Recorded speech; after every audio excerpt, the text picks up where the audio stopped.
শেখ হাসিনার অধীনে ওনারা নির্বাচনে অংশগ্রহণ করেছেন। আর আমরাও তো করছেন, আমরা 17 বছর আমরাও তো করছেন। না না, এই কথাটা আপনি বলেন কেন? না না, আপনি একজন রাজনীতিবিদ, আপনি এই কথাটা তো সত্য কথা বলেন না। কোনো কথা বলে দিয়ে রাখলেন, নোট অফ ডিসেন্ট দিয়ে রাখলাম, ওনার কথায় নোট অফ ডিসেন্ট দিলাম। জি, আমরা আপনারটা শুনবো। সময় আপনি নির্বাচনকে বয়কট করলাম, জামাত ইসলামও বয়কট করলো, সেইখানে ওনারা পার্লামেন্টে যে 6-7 জন আওয়ামী লীগের পার্লামেন্টকে বৈধ দিলেন ওনারা। নো নো তাদের 31 দফাতে there are number of example, আপনি যদি 31 দফাতে পড়েন যেগুলো, ওই 31 দফার বিরুদ্ধে নোট অফ ডিসেন্ট দিয়ে রাখা হয়েছে। No you can cite an example যে 31 দফার বিরুদ্ধে বিএনপি। আমি স্পেসিফিক সাইট করব, আপনি আরেকটু গাইডে দেখেন। আচ্ছা, প্রথমে কেন এগ্রি করা হলো না যে 2 বারের বেশি প্রধানমন্ত্রী থাকা যাবে না? এটা তো 31 দফাতে আছে। তাহলে বিএনপি কেন 2 সপ্তাহ 3 সপ্তাহ নষ্ট করলো ঐক্যমত্য কমিশনের আলোচনা করছে কিনা? বলে আমি শেষ করবো। ভুল ব্যাখ্যা করছেন। জিয়া সম্পর্কে কথা বলার আগে আমাদের অনেক অভিজ্ঞতা অর্জন প্রয়োজন। বেগম খালেদা, আমি কি বলেছি সেটা প্লিজ আপনি কথার মাঝে কথা বলবেন না, আপনার কথার মাঝে তো আমি বলি না। প্লিজ ওনাদের নেতাকর্মীরা ক্লিপ নেবে, পরে আমাকে অ্যাটাক করতে পারে। I don't interrupt. Begum Khaleda Begum Khaleda never compromised anything. Begum Khaleda বলেছেন যে আমার এই দেশের বাইরে কোনো ঠিকানা নাই। বেগম খালেদা কিন্তু কথা বলেন, আপনি বলেছেন বেগম গণতন্ত্রের প্রতীক বেগম খালেদা। আপনি দেখেন বেগম খালেদা জিয়াউর রহমান বাংলাদেশে গণতন্ত্র দিয়েছে একদলীয়। অসম্মান করে কি হলো? বলেন যে আমি মিথ্যা বলেছি, সেটা বলতে পারেন।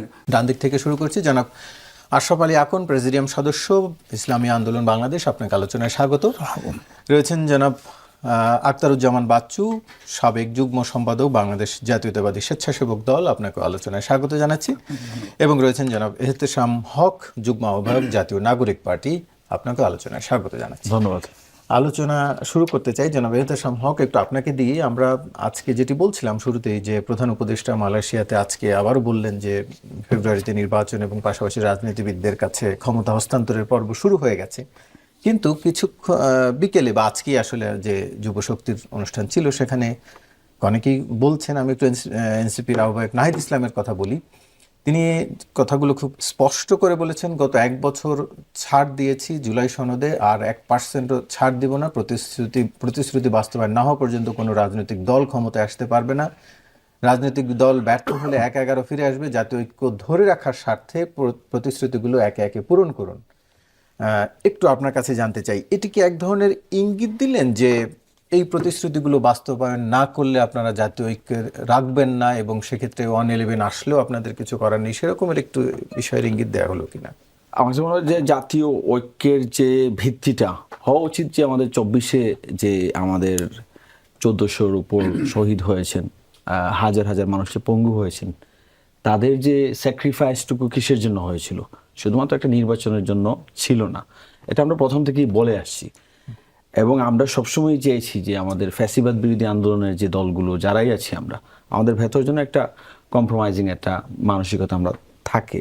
কিন্তু সেখানে আমরা দুঃখজনকভাবে লক্ষ্য করেছি যে প্রত্যেকটা মৌলিক সংস্কারে নোট অফ ডিসেন্ট দিয়ে রাখা হয়েছে একটা বড় রাজনৈতিক দলের পক্ষ থেকে। এবং আলটিমেটলি ডক্টর মোহাম্মদ ইউনূসকে আপনি যদি নৈর্ব্যক্তিকভাবে ভাবেন যে ওনার উপর কতটুকু প্রেশার ক্রিয়েট করা হয়েছে, যে আপনি সংস্কার নিয়ে ভাববেন না, যত তাড়াতাড়ি সম্ভব নির্বাচনের তারিখটা দেন, যেটা আপনার 5ই অগস্টের পরপরই উইদিন আই থিঙ্ক 1 সপ্তাহের ভেতর যে জনসভাটা করে বিএনপি দাবি জানিয়েছিল 3 মাসের ভেতর নির্বাচন দিতে হবে। ওইটারই কন্টিনিউয়েশন 1 বছর চলে যাওয়ার পর আমরা যেটা দেখতে পাচ্ছি যে শুধু আমাদের পক্ষ থেকে আসলে আমরা কেন কম্প্রোমাইজ করব? কম্প্রোমাইজটা হওয়া উচিত আলটিমেটলি বড় দল যারা, বড় দায়িত্বে যারা আছেন, যারা আলটিমেটলি সবাই ভাববেন যে তারা রাষ্ট্র ক্ষমতায় যাবেন। আমরা তো আমাদের দলের স্বার্থ আমরা দেখছি না, আমরা দেখছি যে 53 বছরে যে একটা রাষ্ট্র যে এতটুকু সাফার করেছে, যে প্রত্যেকটা প্রতিষ্ঠান ধ্বংস করা হয়ে গিয়েছে, আমরা সেই ফ্যাসিবাদী কাঠামো যাতে না থাকে, জীবিত না থাকে, আমরা যাতে নতুন একটা কাঠামোতে যেতে পারি, সংস্কারের মাধ্যমেই সেটা একমাত্র নিশ্চিত করা সম্ভব। সো এই সংস্কারটা আমাদের জন্য আমাদের এটা রক্তের শপথ। আমাদের যে বাংলাদেশিরা আহত হয়েছেন, পঙ্গুত্ব বরণ করেছেন, আমাদের কমিটমেন্টটা তাদের প্রতি, ইলেকশনে আমরা ক্ষমতায় চলে যাব না, বা ইলেকশন করে আমরা ইলেকশনের যে দেনা পাওনা, যে লাভ বা যে ক্ষমতার যে মোহ, সেটা আমাদের নেই। আমাদের কথা হচ্ছে যে ক্ষমতাতে যাওয়া বা যে প্রসেসটা আছে, প্রসেসটা খেলাটা আমরা ফেয়ার করতে চাই।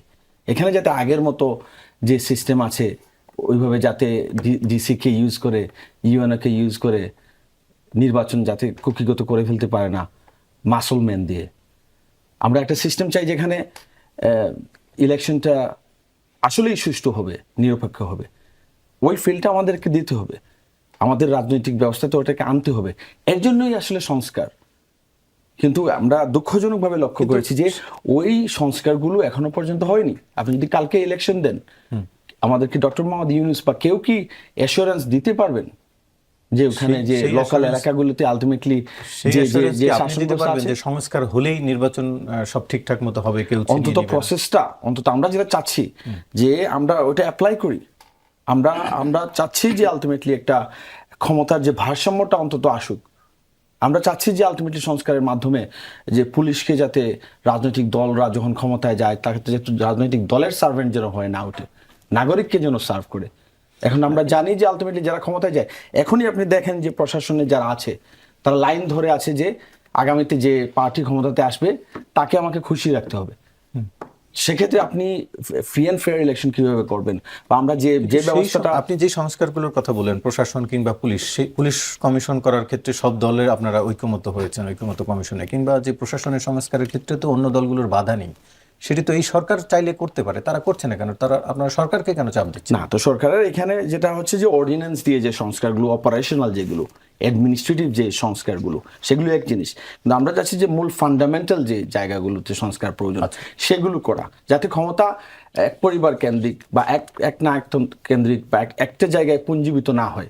যেটা আপনি নিজে জানেন যে আজকে যে সুজনের যে এই জরিপটা থেকে বের হয়ে আসছে। আমি সেই আলোচনায় আলোচনায় ফিরবো। তার আগে একটু যেতে চাই জনাব আশরাফ আলী আকন, একটু আপনার কাছে জানতে চাই যে আমরা যেই আলোচনা আজকে দেখলাম যে বিশেষ করে এনসিপির পক্ষ থেকে যেটি বলা হয়েছে, এক ধরনের হুমকি আসলে তারা ফেব্রুয়ারিতে নির্বাচন দিতে চান না, দেয়া হবে না, অনেকটা এই সুরেই বলছেন, এবং সংস্কারের আগে কোনোভাবেই তারা নির্বাচনে হতে দেবে না, যাবেন না সেটি বলেন। একটু আপনাদের অবস্থান জানতে চাইছি। আপনারাও বলছিলেন সংস্কারের কথা আগে, সংস্কারের পরে নির্বাচনের কথা। আপনারাও কি এই জোট হয়ে, 3 জোট, জামাত, বিএন, এনসিপি এবং আপনারা কি এক জোট হয়ে? আসসালামু আলাইকুম ওয়া রাহমাতুল্লাহি ওয়া বারাকাতুহু। ধন্যবাদ সঞ্চালক, জনাব সঞ্চালক সাহেব, উপস্থিত আমার পার্টনার এবং দেশ বিদেশের শ্রোতা মণ্ডলী। এনসিপি যদিও নূতন তার একটা রাজনৈতিক দল, কিন্তু তাদের অবদান কিন্তু এদেশে যারা রাজনীতি করেছে তাদের অনেক শীর্ষে তাদের অবদান। এনসিপির দল হয়েছে নূতন, কিন্তু তারা যে গণ অভ্যুত্থানে যে নেতৃত্ব দিয়েছেন, যে ভূমিকা পালন করেছেন, এই জন্য তাদেরকে হাজারো সেলুট জানাইতে হয়। তারা যদি এই অকুতোভয় সৈনিকের ভূমিকা পালন না করতেন, জীবন না দিতেন, পঙ্গু না হতেন, তাহলে কিন্তু এই ফ্যাসিবাদ মুক্ত দেশ হওয়া খুব কঠিন ছিল। সম্ভব ছিল কিনা আমি জানি না, কারণ 16 বছরে তো আমরা যারা রাজনীতি করি, আমরা শুধু মিছিল মিটিং করেছি, আওয়ামী লীগের বিরুদ্ধে যতটুকু পারছি করেছি, কিন্তু আওয়ামী লীগের পতন ঘটানো এটা নায়ক তো হলো এই গণঅভ্যুত্থানকে ছাত্ররা, তারই রাজনৈতিক শাখা হলো এনসিপি। কাজে তাদের যেটা দাবি, তারাও তো বারবার বলছে, খালি এটা নির্বাচন দেওয়ার জন্য তো গণঅভ্যুত্থান হয় নাই, একটা মৌলিক সংস্কার। 53 বছর যে ধারায় রাজনীতি চলে আসছে, 53 বছরের ধারাটা কি আমরা দেখি, কি ইতিহাস কি বলে, একটা ভয়ঙ্কর অবস্থা তো। 53 বছরের মধ্যে দেশটা জঙ্গলি রাষ্ট্রে পরিণত হয়েছে, একটা জঙ্গলে পরিণত হয়েছে। আপনি বলেন, যারা স্বাধীনতার স্থপতি ছিল উনি কি করেছেন? তার পরবর্তী ধারাবাহিক যারা ক্ষমতায় ছিল ওনারা কি করেছেন? জনগণের সাথে একটা বিশ্বাসঘাতকতা ছাড়া, জনগণের আমত নষ্ট করা ছাড়া, জনগণ জীবনকে দুর্বিষহ করা ছাড়া, এবং জনগণের উপর একটা আজাব গজব হিসাবে এই দলগুলি চাপিয়ে বসা তার কোনো কাজ দেখি নেই। আপনি মনে করেন লক্ষ লক্ষ মানুষ জীবন দিল স্বাধীনতা সংগ্রামে, একটা গণতান্ত্রিক অধিকার প্রতিষ্ঠার, এটি তো মেইন ছিল তাদের। এরপরে বৈষম্য করেছে, পাকিস্তান এটার বিরুদ্ধে করেছেন, কিন্তু সেই জনগণের মতামতকে ধ্বংস করে 74 সালে বাকশাল নামে একটা দল করবেন, এক দল এক নেতা, এক দল এক নেতা এক দেশ, বঙ্গবন্ধু বাংলাদেশ। কত বড় বিশ্বাসঘাতকতা গণতন্ত্রের সাথে, দেশের সাথে, জনগণের সাথে আমরা দেখতে পাই। তারপরে কি হয়েছে, ধারাবাহিকভাবে আপনি যদি আসেন যে শেখ মুজিব যেটা বলেছিলেন সবাই পায় সোনার খনি, আমি সোরের খনি, এই সোরের খনি দিয়ে কিন্তু এই দেশের রাষ্ট্র ক্ষমতা শুরু। এবং 73 সালে যে ভোটটা হয়েছিল সম্পূর্ণটা ইলিগাল ভোট করছিলেন শেখ মুজিবুর রহমান সাহেব। 293 আসনে তারা জয়লাভ করছিলেন, যারা নির্বাচন হতে পারে না তাদের বাস্ক ঢাকা এনে তারা এই নির্বাচন ঘোষণা করেছিলেন। কাজে আমরা দেখি 53 বছর ইতিহাস খুব একটা দুঃখজনক ইতিহাস, ধ্বংসের ইতিহাস। তো এই জায়গা থেকে ছাত্রটা বিপ্লব করেছে, ওদের একটা চেতনা আছে, সেই চেতনাকে আপনি জলাঞ্জলি দেবেন, তাদের কোনো কথা মূল্যায়ন করবেন না, এটা তো হয় না। কাজে এই জন্য আমি বলি যে আক্তার যে কথা বলেছেন যে আমরা তো জুলাই সনদে জন্য ঐক্যমত্য কমিশন আমরা গেছি, আমি আসলাম, রোজি ছিলাম সেখানে একটা শুভঙ্করের ফাঁকি বলে মনে হয় আমার কাছে, এটা না বললেই নয়। আমি সেখানে চ্যালেঞ্জ গ্রহণ করেছি, অন্যরা বায়াসড ফর অ্যানাদার উইংস, এই কমিটি একদিকে তাকাই কথা বলে তারা। উনি বললেন আপার হাউসের মূল্য, এদেশে আপার হাউস লাগে? আমরা একটা ইউনিটারি দেশ, ছোট্ট একটা দেশ, সেখানে একটা আপার হাউস দরকার কি? আরও আমরা 100 লোকের ভরণ পোষণ, গাড়ি বাড়ি এইটা ব্যবস্থা করবেন আপনি, দরকারটা কি? তা সেখানেও তো পিয়ারের জন্য পিয়ার দিয়া আপনার আপার কক্ষ হবে, সেখানে বিএনপি এখানে নোট অফ ডিসেন্ট দিয়ে রাখছে, বিএনপি এখানে সাইন করে নাই নোট অফ ডিসেন্ট। ওই উনি যেটা বলেন 72%, সেখানে তো বিএনপি না করেছেন। আমরা বলেছি আপার হাউসে যদি আপনার পিয়ার দেন, তা লোয়ার হাউসও পিয়ার দেন, লোয়ার হাউসে পিয়ার ছাড়া। ঐক্যমতে এই বিষয়গুলো আপনারা আলোচনা করেছেন সবাই মিলে, এরপরে 20টি মৌলিক বিষয়ের প্রস্তাব একত্র হয়ে সেটি গেছে। এখন প্রশ্ন হচ্ছে যে এই সংশোধনগুলো নির্বাচনের আগে হবে নাকি পরে হবে? যত সংবিধান সংশোধনের বিষয় আছে কিংবা বিচার বিভাগ পৃথকীকরণের বিষয়, পুনর্বিন্যস্ত করার বিষয় আছে, তো সেগুলো কি চাইলেই আসলে সম্ভব এই 3 মাসের মধ্যে? সম্ভব। কিভাবে কেন সম্ভব? এটা একটা পদ্ধতি হলো সেখানে LFO এর মাধ্যমে করা সম্ভব, যেটা জিয়া রহমান সাহেব করছিলেন, এরশাদ সাহেব করছিলেন, স্বাধীনতার পরে শেখ মুজিব করছিলেন, হ্যাঁ, লিগ্যাল ফ্রেম অর্ডার করছিলেন। এটা ওরা যদি না হয় তা প্রেসিডেন্টের অর্ডিন্যান্সে হয়, আর এটাও যদি না হয় তাহলে এটা রেফারেন্ডাম গণভোটে হয়। এই তিনটা তো আমরা বলছি সেখানে, এইটা দিয়ে এখনই করতে হবে। এখন যদি না করেন আপনি যদি পরে করবেন, আপনি তো এখনই তো নোট অফ ডিসেন্ট দিয়ে রাখছেন, তা আপনি ওখানে ক্ষমতায় গেলে পরে, তাও আবার 2 বছর পরে আপনি যেটা করবেন পরিবর্তন করবেন না, তার প্রমাণ কি? বুঝতে পারছি।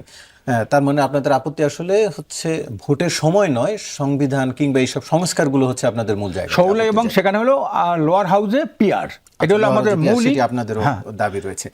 আফতাবুজ্জামান বাচ্চু, একটু আপনার কাছে জানতে চাই, নাগরিক পার্টির যুগ্ম সমন্বয়ক, মুখ্য সমন্বয়ক নাসিরউদ্দিন পাটোয়ারি বলেছেন ফেব্রুয়ারিতে নির্বাচন হবে না, মূলত মৌলিক সংস্কার হওয়ার আগে নির্বাচন না হওয়ার কথা বলেছেন। একটু আপনার কাছে জানতে চাই যে আপনার এইটি নিয়ে মন্তব্য, পাশাপাশি আরেকটু আমি যুক্ত করি যেটি তারা একটু আগে তেশাম হক বলছিলেন যে সংস্কার তো তাদের দলের জন্য নয়, সংস্কার হলেই যে তারা ক্ষমতায় আসবে বিষয়টি তো তেমন নয় যে এখনই তারা ক্ষমতায় যেতে পারবে, দিন শেষে হয়তো আপনারাই ক্ষমতায় যাবেন, এমন একটি বাতাসে কথা রয়েছে।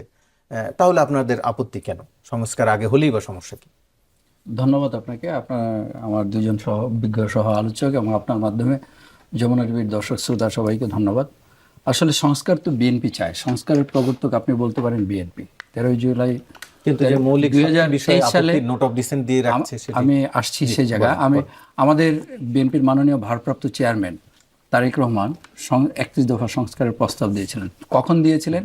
যখন এই ফ্যাসিস্ট শেখ হাসিনার বিরুদ্ধে কেউ কথা বলতে, যখন আপনারা বিরোধী দলের, হ্যাঁ, যখন এই দেশের মানুষ কথা বলতে সাহস পেত না, তখন আমি জানি না, তখন এনসিপি নামক দলটিও তৈরি হয় নাই, ওনারা তখন সংস্কারের চিন্তাও তখন করেন নাই, ইসলামী আন্দোলনও করেন নাই, বরং ওনারা তখন শেখ হাসিনার অধীনে ওনারা নির্বাচনে অংশগ্রহণ করেছেন।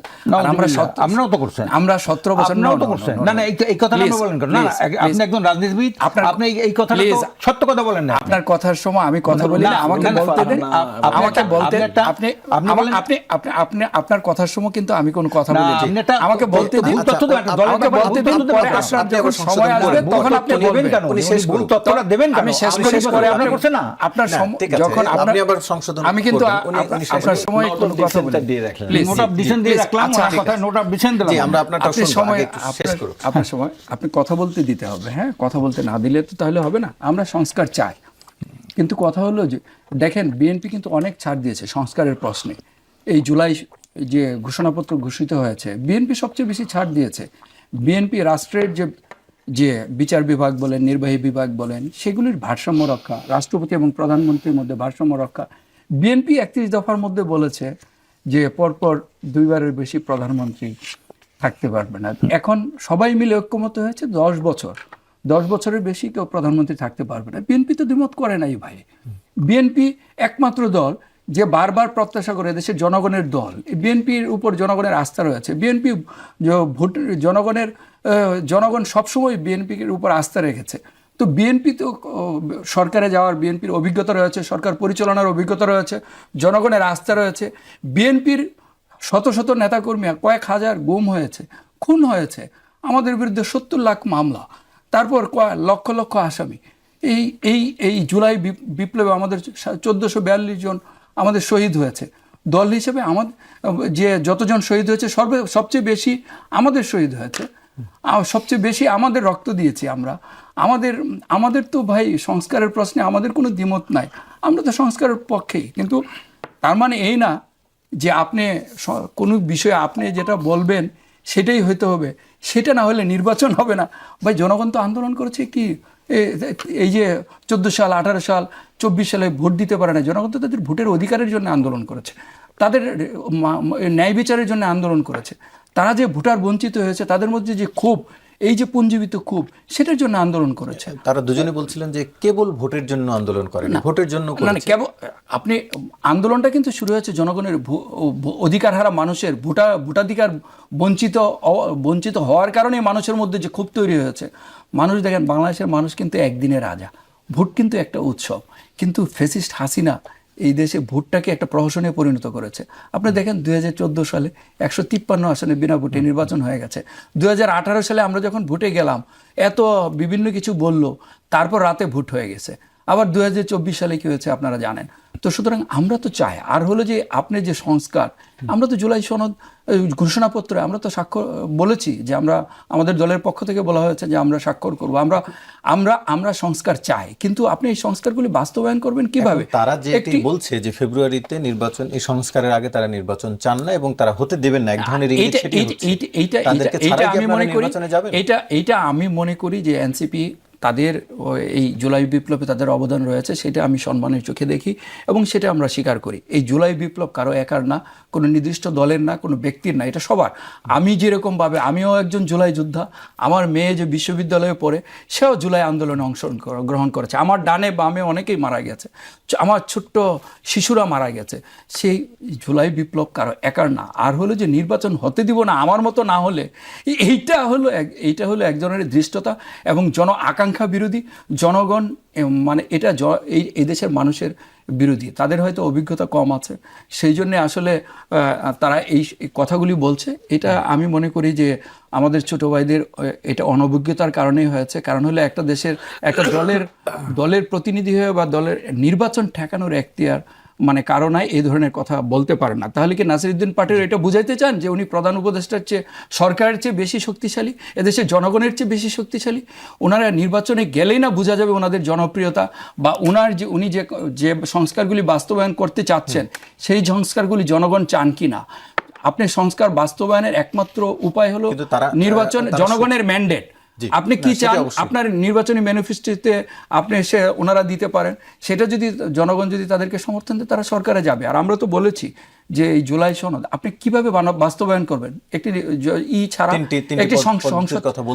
সংসদ ছাড়া, একটি নির্বাচিত সংসদ ছাড়া বাস্তবায়নের কোনো উপায় আছে? কথার জন্য বলার জন্য অনেক কিছু বলা যায়। তিনি যে তিনটি আপনি পদ্ধতির কথা এখানে বলছিলেন, আপনি LFO, এরশাদের আপনি ফেসিস্টকে প্রত্যাখ্যান করছেন, আবার স্বৈরাচারের উদাহরণ দিচ্ছেন, এটা তো সব বিরোধী। তিনি জিয়াউর রহমান আমলের একটি উদাহরণ দিয়েছেন। শুনেন, উনি যে উদাহরণ দেননি। উনি শুনেন যে দেখেন আমাদের সংবিধানে মূল প্রবলেমটা কোথা থেকে শুরু হয়েছে, আপনাকে গোড়ায় যেতে হবে। এই দেশে সবচেয়ে যতগুলি সুষ্ঠু নির্বাচন হয়েছে তত্ত্বাবধায়ক সরকারের অধীনে হয়েছে, কিন্তু শেখ হাসিনা এসে তত্ত্বাবধায়ক সরকার বিলুপ্ত করে দিল, তারপরেই তো সমস্যাটা শুরু হয়েছে।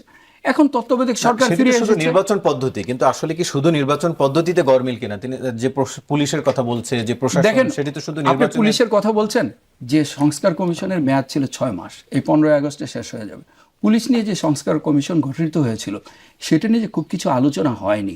সুতরাং আলোচনার টেবিলে আপনার বছরের পর বছর সময় ক্ষেপণ করে জনগণকে ভোট বঞ্চিত করে রাখা, একটা কথা আছে জাস্টিস ডিলেড জাস্টিস ডিনাইড, এরকম নির্বাচনটা আপনি যত প্রলম্বিত করবেন তত সমস্যা বাড়বে এবং দেশ সংকটে পড়বে। এই দেশের একটি মানে ভঙ্গুর অর্থনৈতিক অবস্থার মধ্যে দেশের মানুষের আকাঙ্ক্ষা সমীচীন হবে আমি মনে করি না। জন আকাঙ্ক্ষা বিরোধী বক্তব্য দিয়ে, শুধু বক্তব্যের জন্য বক্তব্য দিয়ে উত্তাপ ছড়িয়ে রাজনীতির মাঠে উত্তাপ ছড়ানোর কোনো মানে নেই। আমরা আলোচনা আবারও ফিরবি, তবে এই আশরাফ আলী এখন আপনি একটু যুক্ত করতে চাইছিলেন, আমি এর পরে অন্য প্রশ্নে আসবো। ভোটে অংশগ্রহণ প্রসঙ্গে আপনি কিছু একটা বলতে চাইছিলেন, ছোট করে একটু বলবেন। গণতান্ত্রিক দেশে ভোট তো প্রত্যেক দলেরই ভোট একটা খুব নিয়মিত একটা কার্যক্রম। সেই হিসাবে আমরা 2008 নির্বাচন অংশগ্রহণ করেছি, 14 সালে কোনো দল করেনি, আমরাও করি নাই। 18 সালে বিএনপিও নির্বাচন করছে, আমরাও করছি, জামাতও করছে। 18 সালে আমরা করলাম কি, বেলা 10:30টার দিকে আমরা এই নির্বাচনকে প্রত্যাখ্যান করছি, সাংবাদিক টোটাল ফলাফল। ওনারা করলেন কি, এই 6-7 জন পার্লামেন্টে যাইয়া হাসিনার এই অবৈধ নির্বাচনটাকে তারা কিন্তু বৈধ দিয়েছেন, আমরা কিন্তু অস্বীকার করছি। জামাতও কিন্তু এটাকে, আপনারা কোনো একটি আসনে জিতলেও কি জেতার তো কোনো প্রশ্ন কিভাবে আসে, এটা তো একটা ঝামেলা না, এটা তো নেগোসিয়েশন মাধ্যমে সম্ভব না। সেখানে তো অনেক অফার ছিল আমাদের, আমরা সেটা নেই। কিন্তু আমরা যে নির্বাচনকে বয়কট করলাম, জামাত ইসলামও বয়কট করলো, সেইখানে ওনরা পার্লামেন্টে যে 6-7 জন আওয়ামী লীগের পার্লামেন্টকে বৈধ দিলেন ওনরা। দেখেন অবস্থাটা কি। তো এই যে একটা অবস্থাটা, একটা বড় দল হিসাবে তারা যে ভূমিকা পালন করছে না আওয়ামী লীগকে বৈধ দেওয়ার ব্যাপারে, এই জিনিসটা অনেক নেতারাই, বিএনপি অনেক বড় বড় নেতারা ভুলে গেছে। এইটা তারা কথা আনে না। আনে কি, আপনারা স্থানীয় সরকার নির্বাচনগুলো, স্থানীয় সরকার নির্বাচন আর পার্লামেন্টে এক জিনিস না। পার্লামেন্টে স্থানীয় নির্বাচনের মানুষ ভালো মানুষ চায়, অন্যরাও বিভিন্ন জায়গায়। আরেকটা মজার ব্যাপার কি শুনবেন, চরমোনাই যে পীর সাহেবের যে ইউনিয়নটা, চরমোনাই ইউনিয়নটা, সেইখানে আওয়ামী লীগের যে প্রার্থী ছিল, সেইখানে ওনার নির্বাহী কমিটির সদস্য এবাদুল হক চান, বরিশালের মহানগরের দীর্ঘদিন সভাপতি ছিল, সে একই স্টেজ উদ্যোগ চরমোনাইতে একই স্টেজ উদ্যোগ আওয়ামী লীগকে সমর্থন করলো, ওনার নির্বাহী কমিটির সদস্য। সেইখানে এই যে স্থানীয় সরকার নির্বাচনে ওনারা একটা কী কয় ওটাকে, একটা লুকোচুরি কোনো জায়গায় মানে অলিখিত সমর্থন দিতে তলে তলে যে নাম ব্যবহার করা যাবে না, তোমরা করো, এরকম তো অনেক জায়গায় আছে। নির্বাচন হয়েছে, তারা নির্বাচিত হয়েছে তারা। কাজে এই জন্য লোকাল নির্বাচনটাকে একটা কুলু ধরে, এইটা নিয়ে তো একটা জাতীয় নির্বাচন তো মূল। লোকাল নির্বাচন কিছু ভালো মানুষ চায়, সেখানে ভালো মানুষেরা তাকে ভোট দিয়া, সাদামাটা মানুষ আমাদের যে লোকগুলি চেয়ারম্যান হয়েছেন, এবং তারা কয়েকজন চেয়ারম্যানই জাতীয় পর্যায়ে ফার্স্ট হয়েছেন। তারা একজন কোরআন হাফেজ, মাদ্রাসার শিক্ষক, একজন ভালো ব্যবসায়ী, ভালো, এই লোকগুলো হয়েছে। কাজে এইটা তো মূল কথা না। মূল কথা হলো জাতীয় সংসদ নির্বাচনে যে আমরা গেলাম না, ওনরাও গেল না, ওনরা গেল, আমরা গেলাম 18-তে, সেইখানে আমরা বয়কট করলাম। এই কিন্তু ওনরা কি করলেন, ওনরা সেই সংসদকে বৈধ দিলেন, দীর্ঘদিন এই সংসদের মধ্যে আছে ওনরা। জি, আমি একটু আপনার কাছে আরেকটি বিষয় নিয়ে জানতে চাই। সুশাসনের জন্য নাগরিক, সুজনের জরিপের ফল প্রকাশ করা হয়েছে, সেখানে তার একটি জরিপের অনেকগুলো তথ্য আছে। একটি তথ্য একটু আপনার কাছে জানতে চাই। ঘূর্ণয়মান পদ্ধতিতে নিম্নকক্ষে নারী আসন সংরক্ষণের কমপক্ষে 63% এবং উচ্চকক্ষে নারীদের 30টি আসন সংরক্ষণের পক্ষে মত দিয়েছে 69% মানুষ। ওনার এই জরিপ, এইটা আরোই করতে হবে। ওনার ওই যে ঘূর্ণায়ন পদ্ধতি, এইটাই তো ওই কী কয় ঐক্যমত্য কমিশনে এইটা টেকে নাই। এইটা ওই বিষয়টা, ওনার বিষয়টা কেউ গ্রহণ করে নাই। দুই একটা সেটা দল তো রাজনীতিবিদদের মতামতে টিকে নাই, সাধারণ মানুষ এটি চাই। সাধারণ মানুষ তো এর মধ্যে কি কয়, রাজনৈতিক দল নিয়ে তো সাধারণ মানুষ, এর বাইরে সাধারণ মানুষ থাকে কিভাবে? সাধারণ মানুষের ভাষা রাজনীতিবিদদের না, ভাষা তো মাঝে মাঝে ভিন্ন সাধারণ হয়। মানুষ বলতেই কেউ নীরব, কেউ সক্রিয়, কিন্তু সাধারণ মানুষ যতগুলো দল আছে এর বাইরে মানে 72% ভোট আছে। এই রাজনৈতিক দল বাদ দিয়ে উনি কি একটা জরিপ দিল, এই জরিপটা নিয়েই তো আমাদের সন্দেহ। এবং উনি আরেকটা কি বলছেন, আপার হাউস, এই শোনেন, আপার হাউসে 72% নাকি আপার হাউস, অথচ মূল যেটা হলো লোয়ার হাউস, এই কথাটাই তো উনি আনে না। জরিপের আরো কিছু তথ্য আছে। সুজনজির প্রধানমন্ত্রী, দলীয় প্রধান এবং সংসদ নেতা এক ব্যক্তি হতে পারবেন না, এই পক্ষে মত দিয়েছেন 87%। সংখ্যানুপাতিক অর্থাৎ পিয়ার পদ্ধতিতে আসন বন্টন চান 71%। দুদক, মানবাধিকার তথ্য কমিশন সহ এই কমিশনগুলোকে সাংবিধানিক প্রতিষ্ঠানের স্বীকৃতি দেওয়ার পক্ষে 90% মানুষের মত। এই সব বিষয়গুলোতে একমত এখন আপনারা? যেটা হলো, উনি যেটা বলছেন যে পিয়ার হলো আপার হাউস, উনি কি বলছেন পিয়ার হাউস? এটি নিম্নকক্ষের কথাও বলছেন। নিম্নকক্ষের কথা বলছে না, এটি উচ্চকক্ষের। উচ্চকক্ষ। আমরা বলেছি যে নিম্নকক্ষে যদি পিয়ার না থাকে, আপনি একটা কথা মনে রাখবেন, এইখানটা শুভঙ্করের ফাঁকি, আমি এটা ওখানে পরিষ্কার বলেছি। আপনি দেখেন লোয়ার হাউসে আপনার পিয়ার নাই, জি, upper সেটার কথা house- আপনি এর আগেও না বলছেন। আপার হাউসে শোনেন, একটা কথা বলতে হবে, আপার হাউসে পিয়ার, তা লোয়ার হাউসে পিপার না থাকলে আমি আপার হাউসে প্রার্থী দেবো কিভাবে? উনি বললেন যে নিজেরা কিসে, হ্যাঁ দুইটা পয়েন্ট আসছে নিচে, একটা হলো প্রার্থী হিসাবে ওই হবে, আর একটা হলো ভোটের অনুপাত হিসাবে। তা ভোটের অনুপাতটা যদি কিভাবে হবে, যদি আমরা বুঝতে পারছি, আপনি এর আগেও বলছিলেন এটি কথা যে নিম্নকক্ষে না হলে আপনারা উচ্চকক্ষে চান না। উচ্চকক্ষ চাই না, উচ্চকক্ষ দরকার কি? উচ্চকক্ষ এরা আরো আমার খরচ বাড়বে তো, এদের পুনর্বাসনের জন্য আরো কোটি কোটি হাজার শত শত কোটি টাকা জি, বাড়বে। আমি এটা জনাব দরকার আখতার না। যেমন বাচ্চু একটু আপনার কাছে জানতে চাই, সুজনের জরিপ প্রসঙ্গেই প্রধানমন্ত্রী, যেটি তাকে বলছিলাম তথ্যটি, প্রধানমন্ত্রী দলীয় প্রধান সংসদ নেতা হতে পারবেন না এমন প্রস্তাবের পক্ষে মত দিয়েছেন 87% মানুষ, পিয়ারের পক্ষে উচ্চকক্ষে 71%, এবং যেই এনসিসি বা এরকম একটি কমিটির কথা বলা হচ্ছে সেই কমিটির পক্ষে মত দিয়েছেন 90% মানুষ। একটু আপনার মতামত দেখেন, জানতে এই চাইছি। জরিপটা ওনার ব্যক্তিগত, এই জরিপের কথা ওই যে আমার সহ আলোচক বললেন যে উনি সেটা সংস্কার কমিশন উত্থাপন করেছিলেন, কিন্তু সেটি না, এই জরিপের তথ্য না, উত্থাপন জরিপের তথ্য না, ওনার যে প্রস্তাবনাগুলির বিষয়ে উনি যে জরিপ করেছেন সেই প্রস্তাবনাগুলি উনি তো ওই সংস্কার কমিশনেরও সদস্য, উনি সেখানে উত্থাপন এটি তো ওনার করেছেন। ব্যক্তিগত কিন্তু প্রস্তাব নয়। এই যে জরিপটা উনি বলেছেন ঐক্যমত্য যে কমিশনে উনি যে প্রস্তাবগুলো দিয়েছেন সেটা তো তার ব্যক্তিগত আচ্ছা, প্রস্তাব নয়, 87% সংস্কার কমিশনের ওনার প্রস্তাব। জরিপের ফলাফল হলো 87% মানুষ দলীয় প্রধানকে সরকার প্রধানই করেছেন। চায় না। উনি কতজনের জরিপ করেছেন? এদেশের ভোটার কত কোটি উনি কিভাবে জানলেন, কিভাবে বুঝলেন? যাদের এগুলো, আর হলো আরেকটা জিনিস যে 71% কি উচ্চকক্ষে পিয়ার চান। ভাই আমি আপনাকে বলি, বাংলাদেশের ভোটার, এই অধিকাংশ ভোটার গ্রামে থাকেন। আমি তৃণমূলে রাজনীতি করি, আমার গফরগাঁও পাগলা 2টা থানা, আপনি গিয়ে জিজ্ঞেস করেন, ওইখানে ভোট হলো 5 লাখ, আপনি যাই জিজ্ঞেস করেন 1 লাখ মানুষকে, 5 লাখ মানুষকে জিজ্ঞেস করেন পিয়ার কি, তারা বুঝে না ভাই পিয়ার কি, তারা পিয়ার সম্পর্কে তাদের কোনো ধারণা নাই। আপনি ওই যে কয়েকজন মানুষকে জিজ্ঞেস করে বা নিজের মতো করে একটা নিজের মতটা ওই একটা জরিপের ফলাফল হিসেবে চাপিয়ে দেওয়া, এটা বাংলাদেশের মানুষের সাথে অন্যায়, এটা অসমর্থনযোগ্য। উনি পিয়ার পদ্ধতি যেখানে এই দেশের বেশিরভাগ মানুষ বুঝে না, আর আপনি বললেন যে 87% মানে 71% মানুষ পিয়ার চায়, আর সরকার প্রধান, দলীয় প্রধান সরকার প্রধান হতে পারবে না, এই সিদ্ধান্ত কি মানে উনি চাপিয়ে দিবেন, আমি চাপিয়ে দিব, আপনার চাপিয়ে দেওয়ার বিষয়? এটা হলো যে ওই দল নির্ধারণ করবে যে কাকে, যে দল উইনিং পার্টি তারা সিদ্ধান্ত নিবে যে কে তাদের সরকার প্রধান হবে। ওইটা তো তারা জনগণের ম্যান্ডেট যদি তারা পায়, তারা নির্ধারণ করবে কে সরকার প্রধান হবে, তাদের দলীয় প্রধান সরকার প্রধান হবে নাকি অন্য কেউ। এটা পৃথিবীর কোনো দেশে অন্য কেউ নির্ধারণ করে দেয় না, উইনিং পার্টি ডিসাইড করে যে কে সরকার প্রধান হবে, ওই পার্লামেন্টারি বডি নির্ধারণ করবে।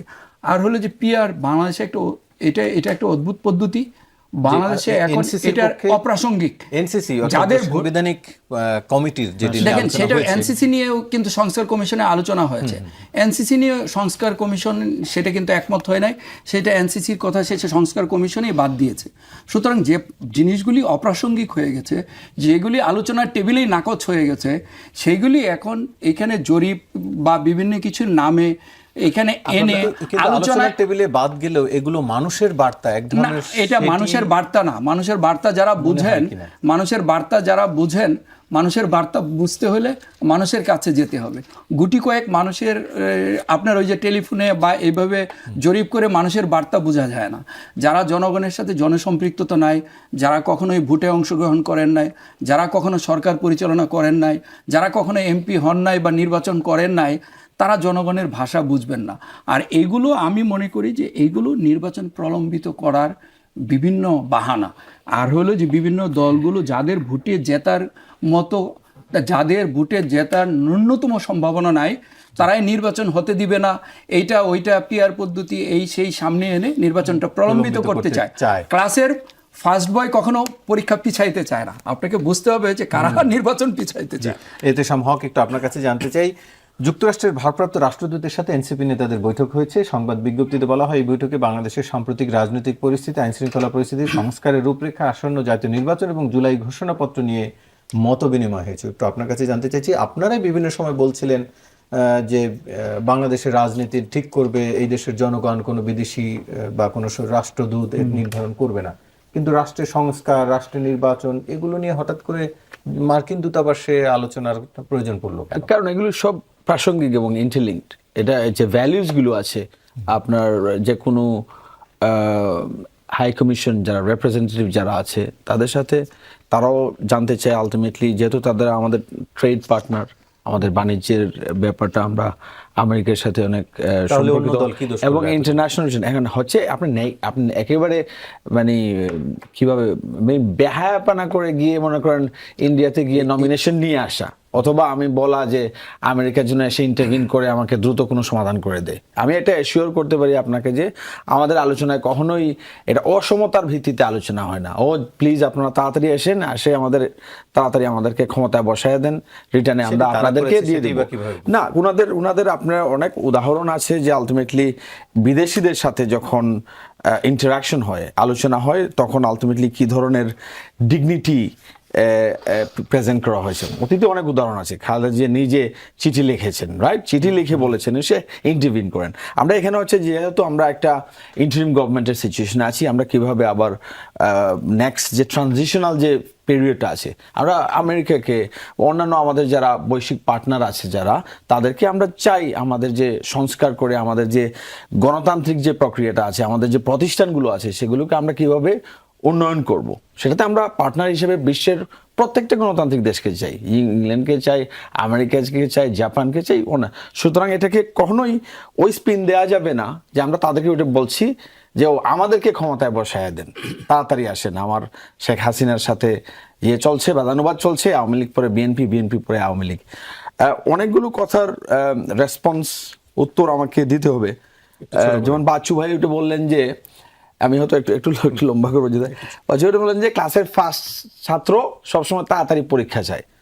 ক্লাসের ফার্স্ট ছাত্র গত 16 বছর বেঞ্চের পেছনে বসে মার খাচ্ছিল, এবং আলটিমেটলি বাইরের যাদেরকে উনি বলতেছেন অনভিজ্ঞ, তারাই এসে আলটিমেটলি স্কুলটারে বাঁচাইছে, বলছে ওইটা এখানে ফেসিবাদ বা যে মাফিয়া তন্ত্র প্রতিষ্ঠা হয়েছিল তারা সরে গেছে।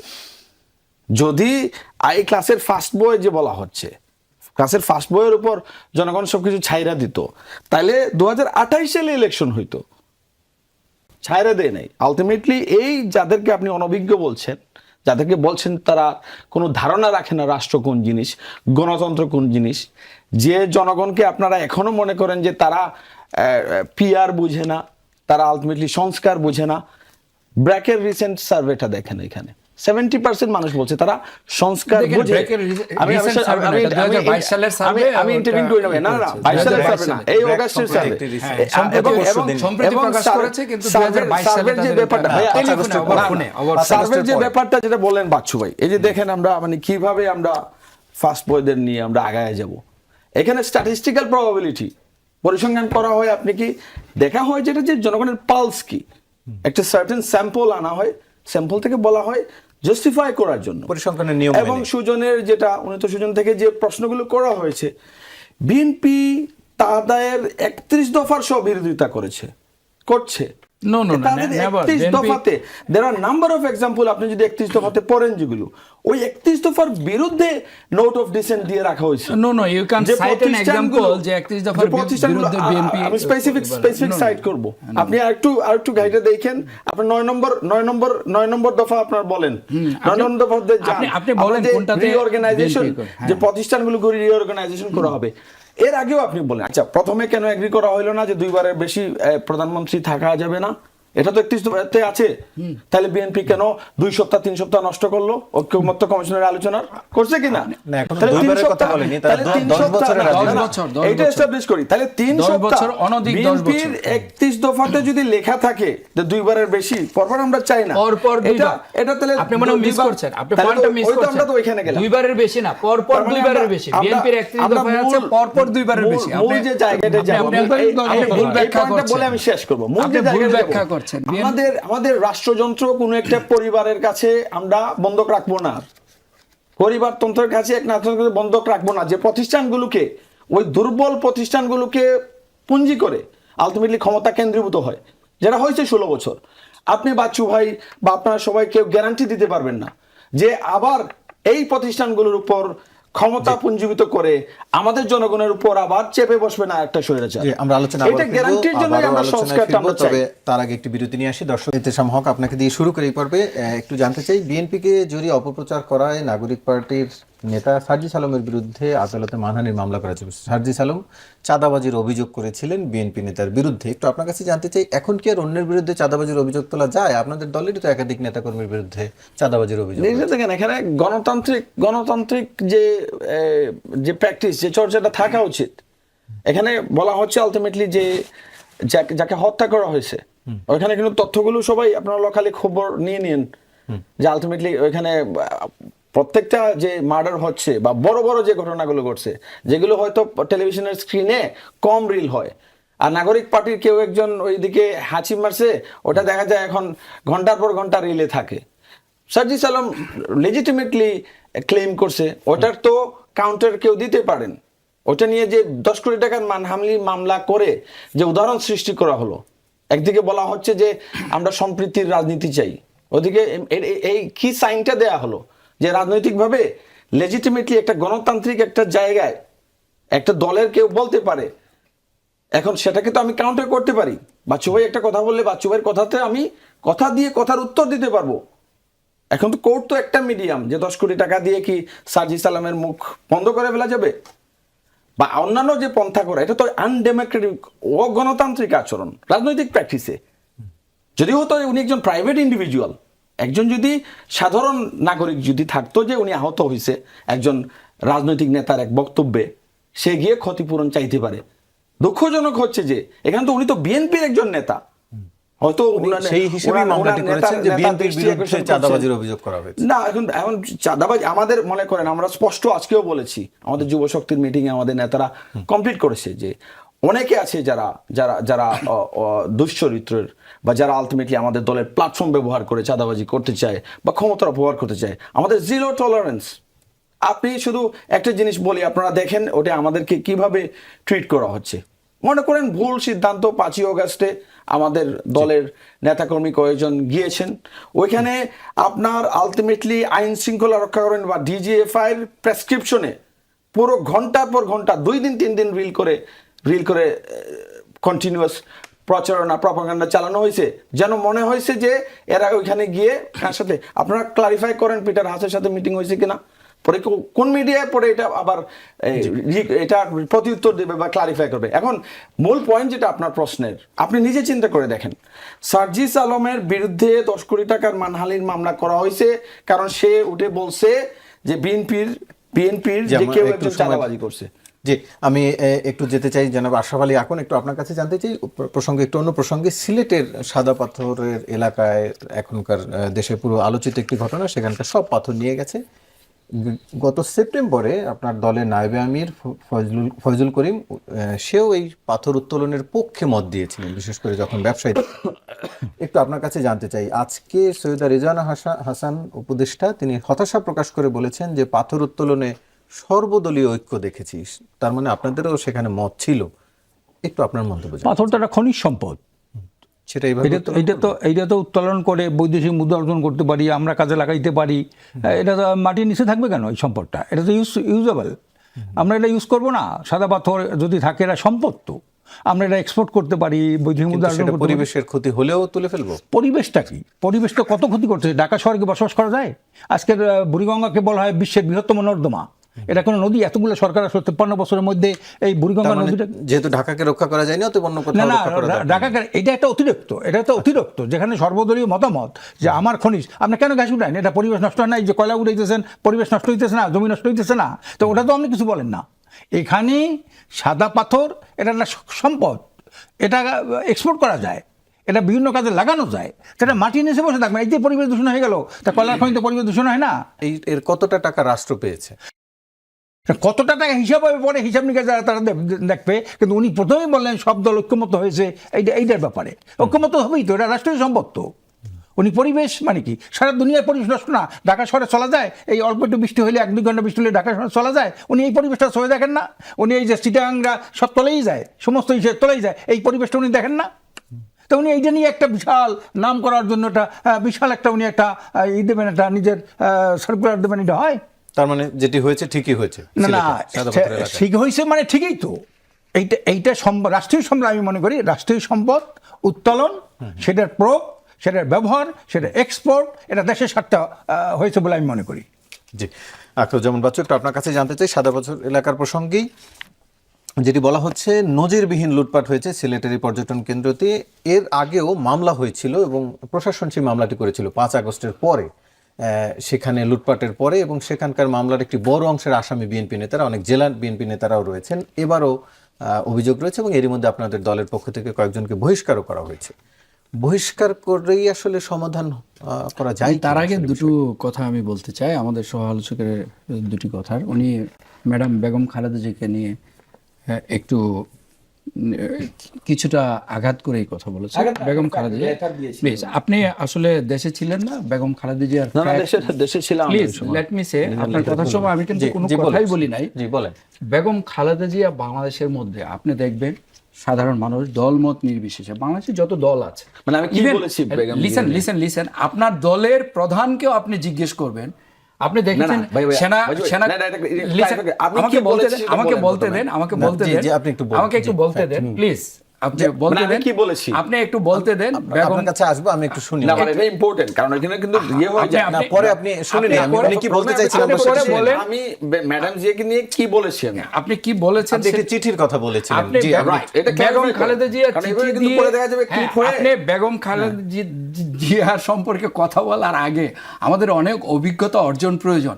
বেগম খালেদা, আমি কি বলেছি সেটা প্লিজ আপনি কথার মাঝে কথা বলবেন না। আপনার কথার মাঝে তো আমি বলি না, please don't interrupt me.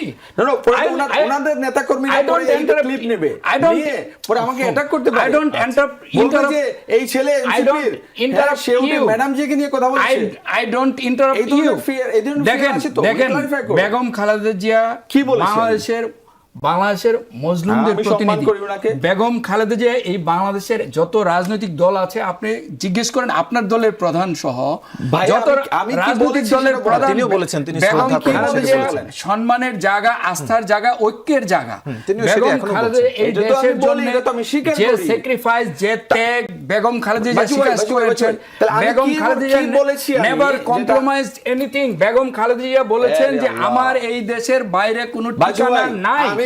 Begum আপনি বলেছেন বেগম খালেদা জিয়া বিভিন্ন দূতাবাসে চিঠি দিয়েছেন, আপনি বলেছেন আপনি চিঠি দিয়েছেন, এটা ওটা। বেগম খালেদা জিয়া গণতন্ত্রের প্রতীক। বেগম খালেদা জিয়া, আপনি দেখেন বেগম খালেদা জিয়া, জিয়াউর রহমান বাংলাদেশে গণতন্ত্র দিয়েছে একদলীয়, অসম্মান করে কি হলো? বলেন যে আমি মিথ্যা বলেছি, সেটা বলতে পারেন। লিসেন, বেগম জিয়াউর রহমান এই দেশে এই যে একদলীয় বাকশাল থেকে গণতন্ত্র এনেছে।